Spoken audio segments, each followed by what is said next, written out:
Sidang online yang mengusik logika. Amar tak dihadirkan lagi.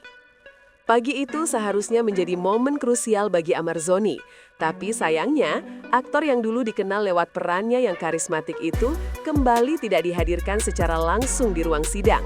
Sidang kedua ini yang dijadwalkan untuk pembacaan eksepsi atau keberatan atas dakwaan jaksa justru dilakukan secara daring. Seakan-akan akses langsung bagi Amar untuk membela diri sengaja dibatasi. Kekecewaan jelas terpancar dari pihak keluarga dan penasehat hukumnya. Banyak yang bertanya-tanya, mengapa seorang terdakwa dalam kasus sekompleks ini tidak diberi kesempatan untuk berbicara secara langsung di depan hakim? Apakah ini hanya sekedar prosedur atau ada alasan tersembunyi yang lebih besar? Dan yang paling mengusik adalah respons masyarakat. Banyak yang merasa Amar Zoni seolah dijauhkan dari proses yang semestinya ia hadiri secara penuh. Bukankah sistem hukum yang adil harus memberi ruang seluas-luasnya bagi pembelaan, terlebih saat dakwaan terhadapnya menjadi sorotan publik? Dan ternyata, hal ini hanyalah awal dari rentetan kejanggalan berikutnya. Tak bisa tulis pembelaan sendiri, Amar akui tak diberi alat tulis.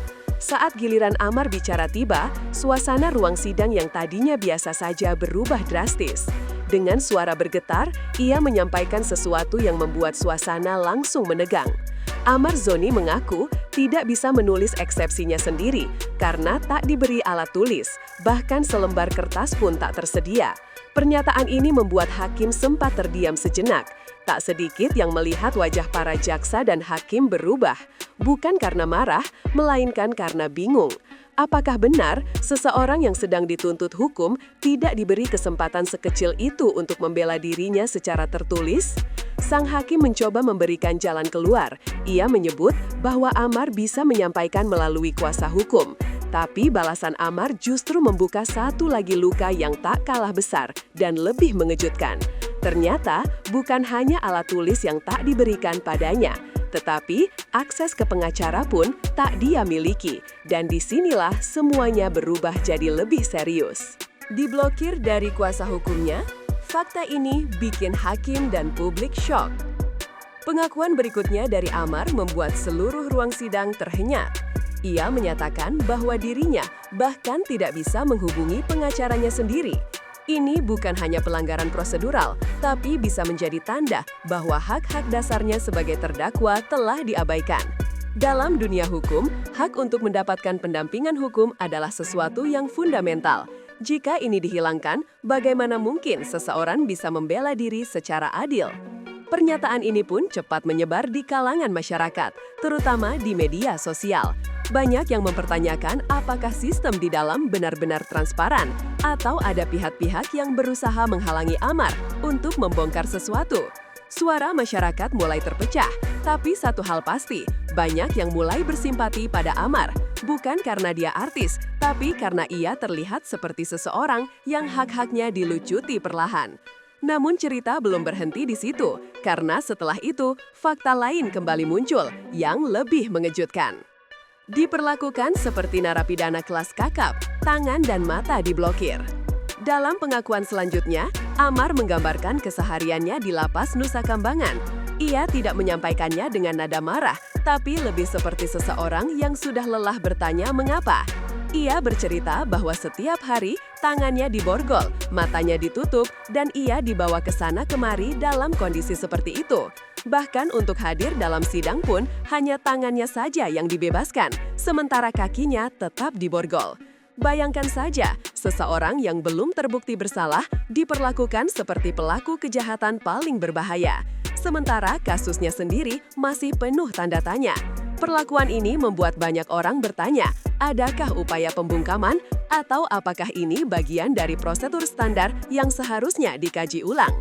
Dan kondisi ini bukan hanya membuat fisik Amar melemah, tapi juga mentalnya tertekan.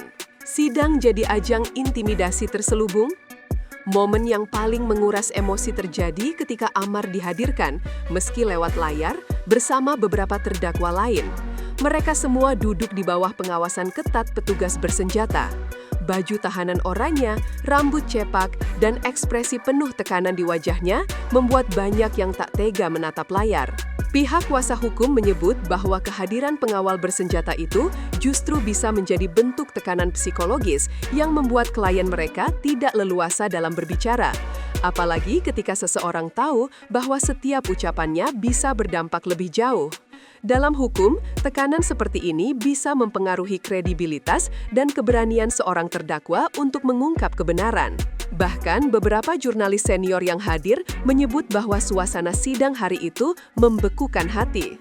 Karena terlihat jelas, Ammar seperti sedang berjuang sendirian dalam sistem yang tak memberinya ruang. Namun, di balik semua itu, datang secercah cahaya. Sahabat-sahabatnya mulai bergerak. Perjalanan ekstrem demi sahabat, Raffi Ahmad dan Irfan Hakim tembus Nusa Kambangan. Tak semua sahabat akan menembus tempat yang dijuluki pulau terkunci hanya untuk memberi dukungan, tapi itulah yang dilakukan Raffi Ahmad dan Irfan Hakim. Keduanya dikenal luas sebagai figur publik yang tak hanya peduli di depan kamera, tapi juga bergerak nyata di balik layar. Demi mengunjungi Ammar Zoni secara langsung, mereka harus menempuh perjalanan yang tak mudah, menyewa helikopter untuk sampai ke Cilacap, lalu menyeberang laut sebelum melanjutkan perjalanan darat selama hampir 1 jam. Dalam dokumentasi yang beredar, Raffi dan Irfan terlihat berinteraksi langsung dengan petugas lapas, bahkan menyempatkan diri melihat aktivitas warga binaan. Bukan sekedar kunjungan basa-basi, ini adalah bentuk dukungan moral yang kuat. Apalagi, sesaat sebelum sidang, keduanya sempat bertemu dengan Ammar dan memberikan suntikan semangat.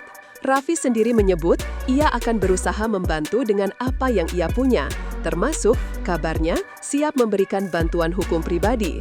Bukan karena ingin tampil sebagai penyelamat, tapi karena menurutnya, sahabat tidak boleh dibiarkan sendirian dalam kesulitan. Apalagi saat banyak yang mulai meragukan proses hukum yang dijalani Ammar.